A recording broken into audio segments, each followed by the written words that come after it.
Our next speaker likes to code. He likes to read also, to advocate about open source. He likes to play some sports. He also likes movies. Oh, and games. This is Anurag Bhandari, and he will talk about social and real-time webs using Meteor. Let's applaud him. Thank you.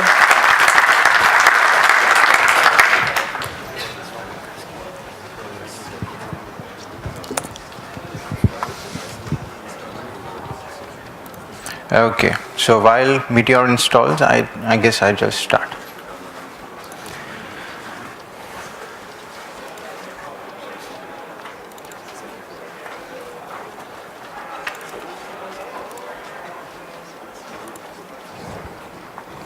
Okay, so hello and welcome to this Meteor session. I'm here not to give a full detailed view on Meteor. So my explanation will hover around a very small introduction on how you can quickly develop secure web applications, primarily social real-time web applications using Meteor. So Meteor is a very recent framework, and just like all other JavaScript frameworks, it is very secure and very fast to build modern looking web applications. So what is a real-time application? So basically a real-time application is nothing but what you have been using since all these years. You have been using Google Chat, you have been using Google Docs, you have been using tools such as Etherpad. So all these tools that connect you with the other users in a collaborative manner and without any delays or latency are termed as real-time applications. So as complicated as it may sound, creating real-time applications using Meteor is not very difficult now. So piece of cake is a phrase that I can use. What is Meteor? So Meteor is a very recent framework, as I told you. It has not graduated to its first stable release, but its preview release is stable enough to help you build enterprise class good applications. So it is an open source platform for building top quality web apps in a fraction of the time, whether you are an expert developer or just getting started. Meteor relies on 7 principles. So data on the wire.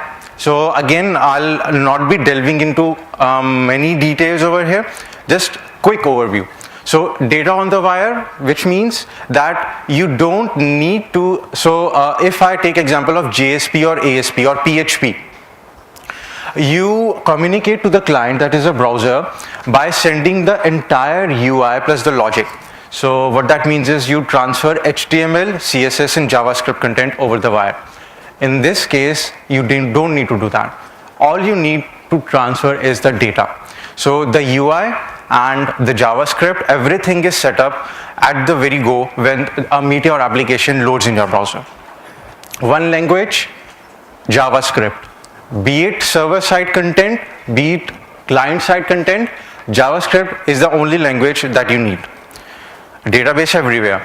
So Meteor has a focus on data, and it is not surprising that apart from maintaining a server copy of the database, it also maintains a client copy of the database. So I'll come to the behind the scenes later, so just know that. Latency compensation. So we are all used to using modern social tools like Twitter and Facebook. Now the most important thing about these tools is the speed, and if the speed is not there, we will probably not come back to these sites. So how do these sites achieve such great speeds? Latency compensation is the term. So Meteor really simplifies latency compensation. What this really means is that whatever content you post or whatever content you get from a server is immediately shown in your UI and later posted to the database or fetched from the database. So this helps in achieving real-time reactivity. So which brings me to the next point, full stack reactivity, which means whenever your application is interacting with a database, for example, if you have a list of to-do items, whatever you enter in the UI, so web developers will know this, the AJAX call that you make, you don't have to wait for the success function to execute. All the changes will automatically and immediately reflect in your UI, and that is called latency compensation, and that also happens to be one of the aspects of reactivity. And of course, reactivity also means that you can have certain data variables that will automatically refresh if any of the data changes. So for example, if you have a data variable name and the name stored in the database somehow changes, it will be automatically reflected in the UI without you ever refreshing the page. Embrace the ecosystem. So instead of reinventing the wheel, what Meteor did was it basically used certain existing open source technologies. So I'll come to it in the next slide, but it is really just embracing the ecosystem and not really developing everything on its own. Although Meteor is a great piece of code and a great platform, it is really based on node.js and MongoDB. Simplicity equals productivity. So if you go to the Meteor API, you will notice that everything is very, very simple, straightforward, and documentation, the API documentation page is really the only thing that you will ever need to learn Meteor. So what is behind the scenes? What does Meteor, what powers Meteor?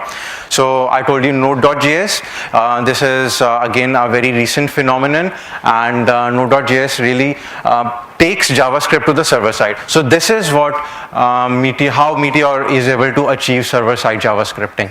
So it is based on V8 engine that was developed by Google, of course. MongoDB is a very popular NoSQL database, and MongoDB, the syntax is not very familiar to what SQL is like. It is very familiar to JSON, and so they really call it BSON. Handlebars is again the templating engine that Meteor uses, and the handlebars syntax is what provides reactivity to your data. So again, reactivity means whatever changes in the database is automatically reflected in the UI. What changes in the UI is automatically taken back to the database. So Meteor is secure. So before I proceed further, so even though Meteor is not a very stable, at a very stable stage right now. 1.0 release is not out, but Meteor is very secure, and they have recently done huge modifications. They have introduced entire frameworks to make sure that every Meteor application is very stable. Allow deny rules make sure that your client-side code gets logged in. So an end user, a hacker, a potential hacker cannot actually open the console of Firebug or the integrated console in Chrome and start executing certain functions. MongoDB injections and checks are already built in. Browser policies are enforced, so you can actually leverage the cross-browser domain, cross-domain policy to make sure that people are not able to embed your applications in iframes and other such things. So this is a wonderful slideshow actually, which elaborates on these principles, the security principles of Meteor. Please do check it out. Installation is very simple. Just this command is all what you need, and updating is again very simple because this was made with Linux in mind and Macintosh. So Meteor update is the only command that you will ever need to update it after you have installed. Creating a new application is very straightforward. 3 commands. Meteor create my app. So my app is the name of your application. Of course, you wouldn't want such names afterwards, but when you create an application, Meteor automatically inserts certain code, and that code, of course, you can change, you can modify, but it is a very good starting point. So you even don't need to go to the documentation to learn it. You can right now install Meteor, execute these three commands, and get started with the development. It is so easy. So this is how a Meteor application looks like. So it is an MVVM architecture. So there is a client folder, there is a public folder, and then there is a server folder. So whatever content comes under client is always executed on the client side. Whatever content similarly comes under server is executed on the server side. So client is the browser, server is the Meteor server or the node.js server running on the actual server.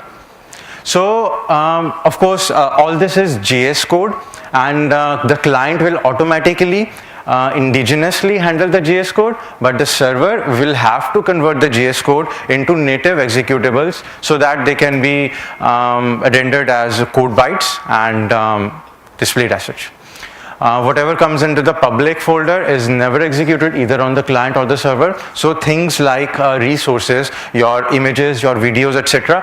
come under the public folder. So this model.js is one thing that is outside of any of these folders. So whatever content is put under a document that lies in the root of the application, that code is executed on both the client and the server. And of course there are certain variables and conditions available in the API through which you can make sure that you are dealing with both the client and the server in a very organized manner. So you can put a condition: if meteor.isClient, execute this code; if meteor.isServer, execute this code. So generally files in the root are the starting point of your application. So that is why these are very much needed.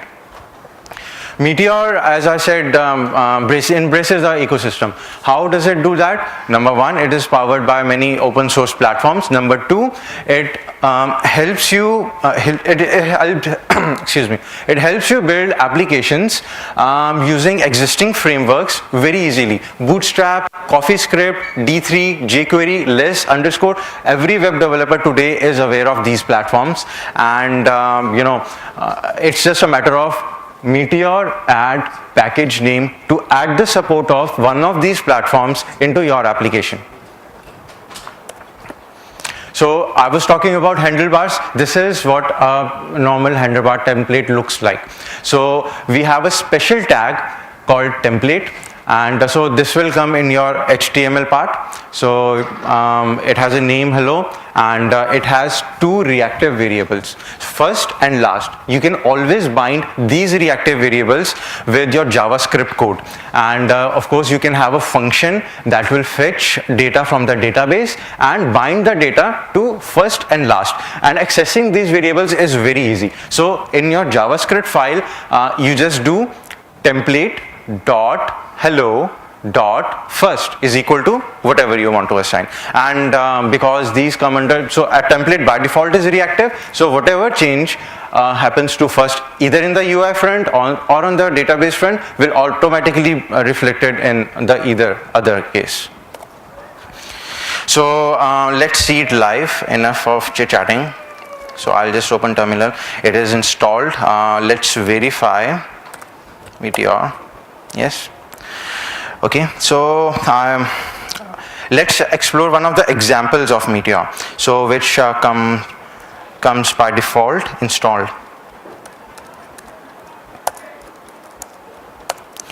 So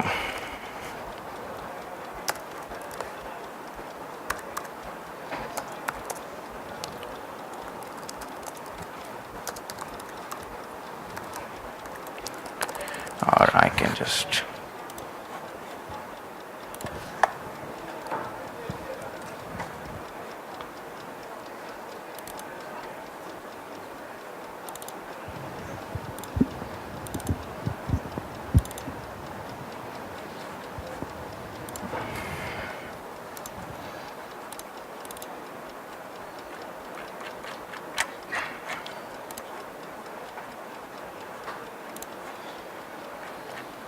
Okay. I'm really sorry. It seems that Meteor doesn't really nowadays come with their examples, live examples. It was in my laptop. Unfortunately, my laptop isn't compatible with these. Yeah, I'll just add it. So I'll just create one new Meteor application. I think it's just Meteor dash example or something with create. But if you go to docs and Meteor comments, right, it tells you. Or perhaps I'll just create a sample application. So,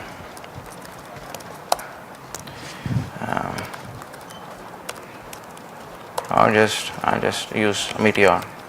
Meteor create my application. And it has created our application. Let's verify ls. So you can see that a new folder has been created. I'll just cd into it, my application, and let's run it. So Meteor, and voila. So it will automatically start its built-in web browser, web server, and of course this is node.js based. But this web server is not production web server. You are recommended to always use node.js when actually deploying on the server. So I'll return to, okay, I'll just take 2 minutes more. So my application is running. This is how the code looks like, and here is how I can view it in the browser. So this is my application, and if I go to the console, there is, so actually clicking on this button actually outputs to the console. So this button itself is very reactive, and it is based on this template here. So hello is a template and greeting is a reactive variable. Okay. And let me just finish my conversation. So basically deployment is also very easy. You have two commands, Meteor deploy, which helps you deploy it on the Meteor server itself. So if you want, if you are okay with having a subdomain on the Meteor website, this is what you get.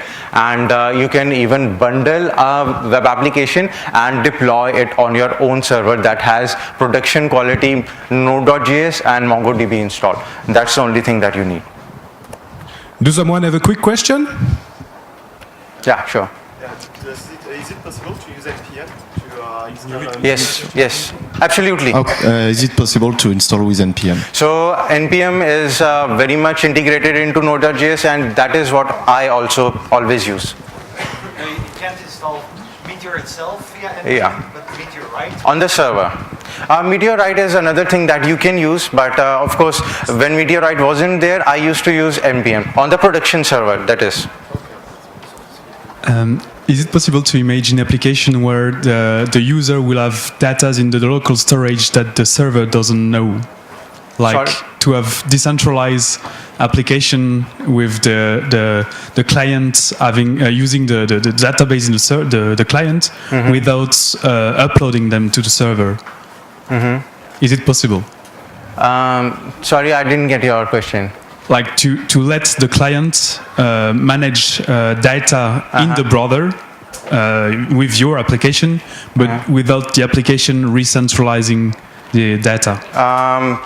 The control of the database, the local database, is always coupled with the server database. So you cannot just create a database on your own and a client database. It will automatically be created by your application, and it will always be synced with the server database. There is nothing that you can do with it.